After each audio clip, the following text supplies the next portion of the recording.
Ọ̀túnba Káyọ̀dé ọmọ Fálẹ́gàn, Ọ̀túnba Káyọ̀dé ọmọ Fálẹ́gàn, Bíọ́dún Káyọ̀dé mi o, happy birthday o, congratulations, ẹ̀mí àṣepúpọ̀ láyé o. Ọ̀túnba Olúkáyọ̀dé ọmọ Fálẹ́gàn, bàbá ló ń tọ́jú ẹ, àánú lórí gbà o. Bàbá ló ń tọ́jú mi, àánú mo rí gbà o. Bàbá ló ń tọ́jú ẹ, ooo. Bàbá ló ń tọ́jú mi, àánú mo rí gbà o. Bíọ́dún Káyọ̀dé táyé fẹ́ gbọ́, àánú lórí gbà o. Bàbá ló ń tọ́jú mi, àánú mo rí gbà o. Ọkọ Erelu Mary olórí Ọ̀túnba, bàbá ló ń tọ́jú mi, àánú mo rí gbà o. Gbogbo ọ̀rẹ́ ló kí ẹ,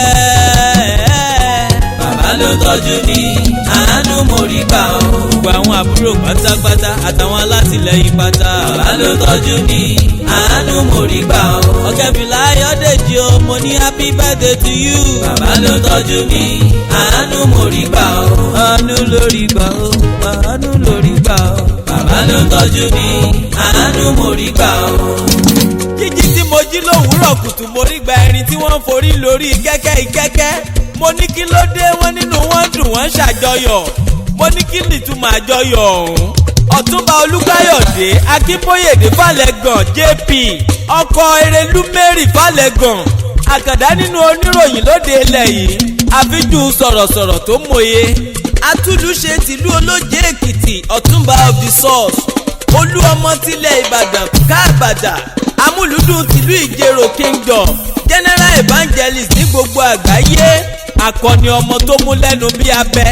Olóṣọjọ́ bí lónìí, ọjọ́ keje oṣù keje ọdún, ọjọ́ tó yàtọ̀, oṣù tó làmì tó laaka. Mo kí ọlọ́jọ́ bí kú oríire, ẹni bá mọjọ́ bí rẹ̀ oore ọ̀fẹ́ ńlá. Ọ̀túnba Olúkáyọ̀dé Akínbóyèdé Fálẹ́gàn JP, 365 days lókè èèpẹ̀ ti tún kọjá lọ, kó o mọ̀ jó kó o mọ̀ yọ̀ lókù. Bíọ́dún Káyọ̀dé lórí rédíò tí gbogbo ayé ń fẹ́, kò ní dẹni àbùkù kẹ́yìn ayé, ọba òkè tó ń gbé ọ̀gá kò ní já ojú lẹ̀. Gbogbo ọ̀rẹ́ ojúlùmọ̀, ẹ̀yin afẹ́nifẹ́re àti gbogbo ẹ̀yin olólùfẹ́ Bíọ́dún Káyọ̀dé, ẹja bọ́lọ́jọ́ bíyọ̀ ká bá dúpẹ́ fóore ńlá tólúwa ọba ṣe. ńlẹ́ o Ọ̀túnba Olúkáyọ̀dé Akínbóyèdé Fálẹ́gàn JP, ọmọ wọn lérí jiyàn Èkìtì, ọmọ erin jó kètèrè nájà, ọmọ erin ṣubú àṣà yóyó. Ìwọ gangan lọmọ òkúta rorò olóko dá sí nílé bàbá rẹ. Kò ṣeé jẹ nínú ìrẹsì, kò ṣeé jẹ nínú gúgúrú, àpáta kúùrú tó para rẹ̀ lájùbà tó lóko ń bá bínú. Kọ̀rọ̀kọ̀rọ̀ lólóko mọ̀ wò, àwònù àwònù lẹ́kùn wẹ̀yẹ òkè.